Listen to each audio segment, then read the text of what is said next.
శ్రీమాత్రే నమః. శ్రీ గురుభ్యో నమః. తదుపరి వృశ్చిక రాశి. వృశ్చిక రాశి వారికి సంబంధించి ఏప్రిల్ 9వ తారీఖు నుండి ప్రారంభమై మే మొదటి వారం వరకు కూడా పంచగ్రహ కూటమి సంభవిస్తున్న కారణం వల్ల పంచమ స్థానము నందు ఈ యొక్క పంచగ్రహ కూటమి అనేటువంటిది సంభవిస్తూ ఉంది. ఈ యొక్క పంచమ స్థానం అధికంగా మనకు చూసుకున్నట్టయితే కనిపించేటువంటిది సృజనాత్మకత, శారీరక సౌఖ్యము, పిల్లలు, సంతానము, శృంగారము, వీటికి సంబంధించి అధికంగా ఉంటుంది. ఇక్కడ శృంగారం అని అంటే సెక్స్ కాదండి.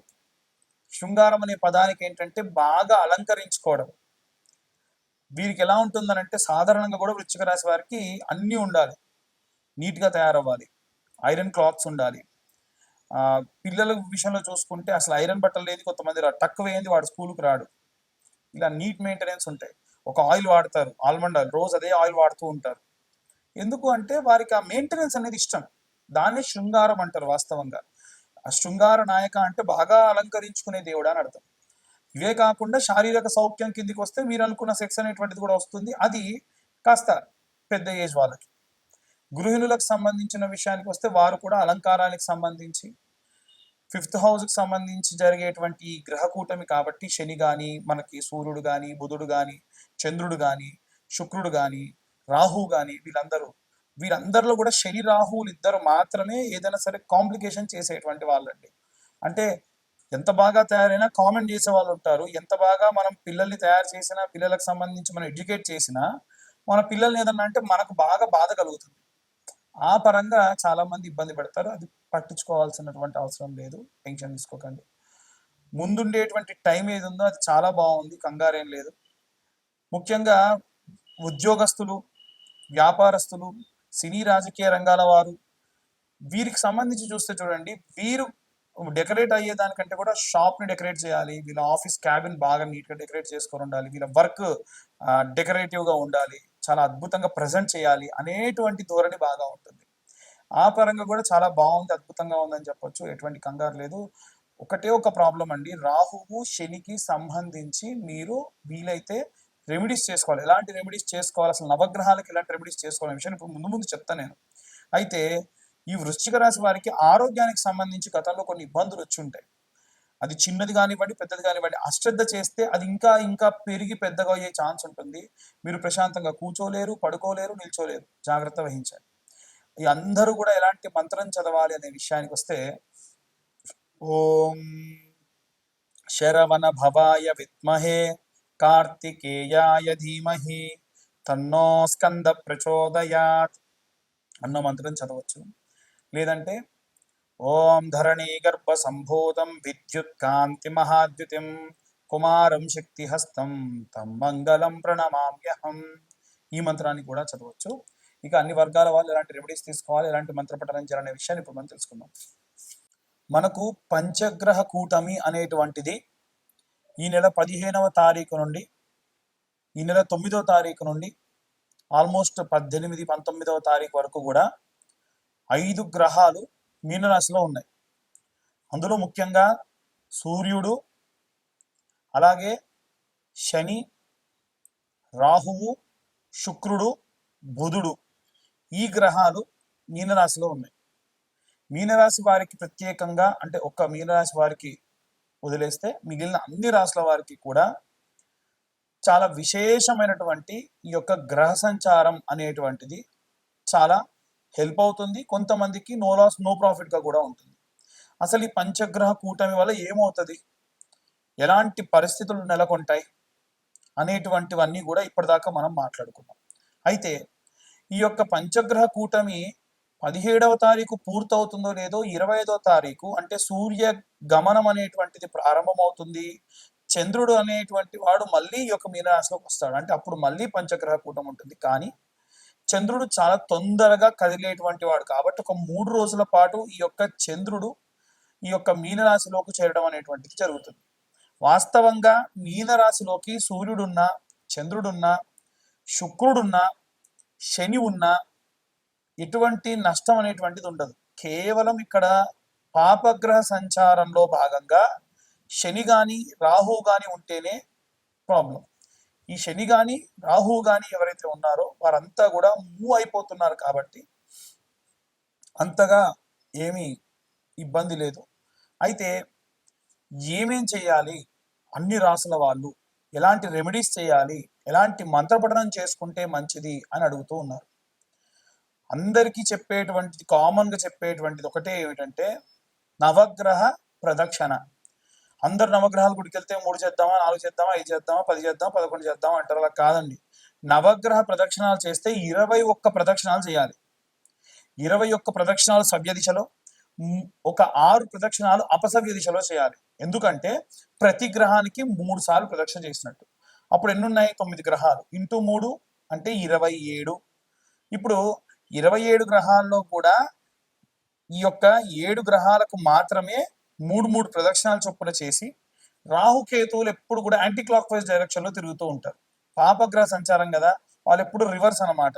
అంటే ముందు నుంచి కాకుండా వెనక నుంచి రావడము, ఏదైనా సరే కుడి చేత్తో కాకుండా ఎడమ చేత్తో చేయడం, ఇలాంటివి చేస్తూ ఉంటారు. కాబట్టి వీరికి మనం ప్రదక్షిణ కూడా అపసవ్య దిశలో చేయాలి. దీని వలన జాతక రీత్యా మనకు రాహుకేతువుల మధ్యలో వేరే ఏ గ్రహాలైన బంధనమై ఉన్నా, ఒకవేళ ఏ గ్రహాలైనా పాపగ్రహంతో కలిసి ఉన్నా, ఎటువంటి గ్రహాలైనా సరే ఈ యొక్క పాపగ్రహాలతో బంధనమై ఉండి కూడా మనకు నెగిటివ్ రిజల్ట్స్ ఇచ్చేటువంటి ఉంటే కూడా ఈ ప్రదక్షిణాలు చేయడం అనేటువంటిది కాస్త శక్తినిస్తుంది. చిన్నపిల్లల దగ్గర నుండి వృద్ధుల వరకు, అంటే చదువుకునే విద్యార్థులు కానీ, గృహిణులు కానీ, ఉద్యోగస్తులు కానీ, వ్యాపారస్తులు కానీ, విడివిడిగా ఏం లేదండి, అందరికీ కామన్గా ఒకే ఒక్క విషయం ఏమిటంటే ఆదివారం నాడు పిరికెడు గోధుమలు, ఒక తమలపాకు కానీ ఏదైనా ఆకు డొప్పలో వేసి దానిపైన ₹1 బిల్ల నిలబెట్టి సూర్యగ్రహానికి నివేదన చేయండి. అదే గనక సూర్యగ్రహం నవగ్రహాల మధ్యలో ఉంటుంది. అదే మీరు చంద్రుడికి చేయాలంటే సోమవారం నాడు పిరికెడు బియ్యం తీసుకెళ్లి ఒక ఆకుడొప్పలో వేసి, లేదా ఒడ్లుంటే ఒడ్లు తీసుకెళ్లి ఆకుడొప్పలో వేసి చంద్రుడి దగ్గర పెట్టి ₹1 బిల్ల దాంట్లో నిలబెట్టండి. బెల్లం అనేటువంటిది నవగ్రహాలకి నివేదన చేస్తే చాలా మంచిది. ప్రతి ఒక్క గ్రహం దగ్గర ఇంత బెల్లం ముక్క పెట్టండి. ఇంతకు మించి మీరు నవగ్రహాలకు చేసేది ఏమీ లేదు. విగ్రహాలు అధికంగా తాకకుండా ఉంటే మంచిది.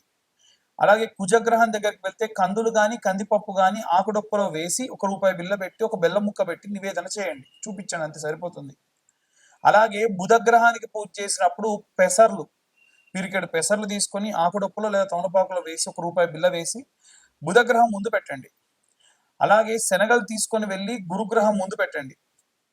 అలాగే ₹1 బిల్ల, బెల్లం కామన్ అన్నిటికీ కూడా. శుక్రగ్రహం దగ్గరికి వెళ్తే బొబ్బెర్లు లేదా అల్చందలు అంటారండి. ఈ బొబ్బెర్లు తీసుకొని వెళ్ళి పిరికెడు బొబ్బెర్లు వేసి దాంట్లో ₹1 బిల్ల వేసి పెట్టండి. శని గ్రహం దగ్గరికి వెళ్ళినప్పుడు మాత్రం విగ్రహాన్ని ఎట్టి పరిస్థితుల్లో ఆడవాళ్ళు తాకొద్దు, మగవాళ్ళు కూడా తాకుండా ఉంటే మంచిది. పిరికెడు నువ్వులు, దాంతోపాటు ₹1 బిల్ల, ఆ ₹1 బిల్ల కూడా వీలైతే స్టీల్, అంటే ₹1, ₹2 లాంటివి అయితేనే బెస్ట్. ₹5 పెట్టకండి. పెట్టి దాంట్లో బెల్లం ముక్క పెట్టి ఇంతంత నువ్వుల నూనె శనేశ్వరుడు పై నుంచి పోయండి. ఆవ నూనె పోసినా మంచిదే. నల్ల రంగు ధాన్యం నుండి వచ్చినటువంటిది ఏ నూనె పోసినా శనికి చాలా ఇష్టం. ఇక రాహుకైతే మినపపప్పు లేదా మినుములు వేసి ₹1 బిల్ల వేసి ఇంతంత ఆ యొక్క బెల్లం ముద్ద పెట్టేసి నమస్కరించుకోండి. అలాగే కేతువుకైతే ఉలవలు, నల్ల రంగులో ఉండేటువంటి ఉలవలు ఉంటాయి కదా, ఈ ఉలవలు ఓ పిరికెడు ఆకుడొప్పలో వేసి లేదా తమలపాకులో వేసి ₹1 బిల్ల దాంట్లో పెట్టేసి ఇంత బెల్లం నైవేద్యంగా పెట్టండి, చాలు. ఈ షష్టగ్రహ కూటములు, పంచగ్రహ కూటములు, జాతకరీత్యా ఉన్న దోషములు ఇవన్నీ పోవడానికి ఒక్క వారం పాటు మనకు సోమవారం నుండి ప్రారంభిస్తే, మళ్ళీ లేదా ఆదివారం నాడు ప్రారంభిస్తే ఈ యొక్క శనివారం వరకు ఈ రెమెడీస్ చేసుకుంటే సరిపోతుంది. ఇప్పుడు మీ అందరికీ ఒక డౌట్ వస్తుంది, ఏమిటంటే ఉన్న గ్రహాలు 9 అండి, మీరు చెప్పిందేమో వారం రోజులు ఎలా చేయాలి? మంగళవారం నాడు రాహుకేతువులకు చేసేయచ్చు, కుజుడితో పాటు రాహుకేతువులకు చేయొచ్చు. లేదు ఆదివారం నాడే సూర్యుడితో పాటు రాహుకేతువులకు కూడా చేయొచ్చు, ఎటువంటి దోషం లేదు. ఇక అందరూ మంత్రపఠనం చేయాలి అనంటే ఏం చేయాలి అనంటే ఓం ఆదిత్యాయ చ సోమాయ మంగళాయ బుధాయ చ గురు శుక్ర శనిభ్యశ్చ రాహవే కేతవే నమః అనే మంత్రం చదువుతూ ప్రదక్షిణాలు చేయాలి. మీరు ఏ రోజు నవగ్రహ దేవాలయానికి వెళ్ళినా నేను చెప్పిన విధంగా, ఇంకొకటి దేవాలయం మూసే సమయానికి వెళ్ళకండి. ఉదయాన్నే వీలైతే 7-8 గంటల వరకు దేవాలయానికి వెళ్ళే ప్రయత్నం చేయండి. లేదా గృహిణులు ఉంటారు పాపం ఇంట్లో అందరికీ వంటలు అవి చేసి పంపించాలి కాబట్టి 9-9:30 ప్రాంతంలో వెళ్ళండి. దాని వలన కాస్త ప్రశాంతంగా ఉంటారు. ఇక చాలామంది మీ యొక్క పేర్ల గురించి అడుగుతున్నప్పుడు మీ పేర్లు చెప్పి వాటికి సంబంధించి జాతకం చెప్పమంటున్నారు. పేరు బలం మీద జాతకము 100% ఎవరు చెప్పరు. అలా చెబుతానని చెబితే నమ్మొద్దు. నేను చెప్తానని చెప్పినా నమ్మకండి అనే చెప్పా గతంలో, ఇప్పుడు చెప్తున్నా. మళ్ళీ మళ్ళీ చాలా మంది ఫోన్స్ చేసి మీ యొక్క పేరు బలంతో జాతకం చెప్పమంటున్నారు. దయచేసి మీ date of birth, time, place ఉంటే మీ జాతకం గురించి కాస్త డబ్బు ఖర్చు పెట్టి పూర్తి జాతకం తెలుసుకోండి. ఒక రూ. 2025 మొత్తం ఈ యొక్క జీవిత కాలానికి సంబంధించిన జాతకం 60 పేజీల్లో మీకు అందిస్తున్నా ఈ 2025 సంవత్సరంలో. అంతకు మించి కూడా మీరు ఖర్చు పెట్టాల్సిన అవసరం లేదు. రెమెడీస్, దానికి తగ్గ రెమెడీస్ మీకు పంపించడము, చెప్పడం కూడా జరుగుతుంది. ఎట్టి పరిస్థితుల్లో వీటికి ఇంతకు మించి ఇంకేం కూడా చేసేటువంటి అవసరం లేదు. అందరూ కూడా జాగ్రత్తగా ఉండండి. మన వాతావరణము కూడా ఈసారి చాలా విపరీతంగా ఉంది. ఎండలు బాగా ఉన్నాయి. ఎండాకాలంలో వర్షాలు అప్పుడప్పుడు అధికంగా పడతా ఉంటాయి. చాలా జాగ్రత్తగా ఉండండి. ఆరోగ్యం పట్ల ముఖ్యంగా పిల్లలు 12 సంవత్సరాల లోపు బాల్యంలో ఉన్న పిల్లలందరూ కూడా ఆరోగ్యం జాగ్రత్తగా చూసుకోండి. సర్వే జనా సుఖినో భవంతు. స్వస్తి.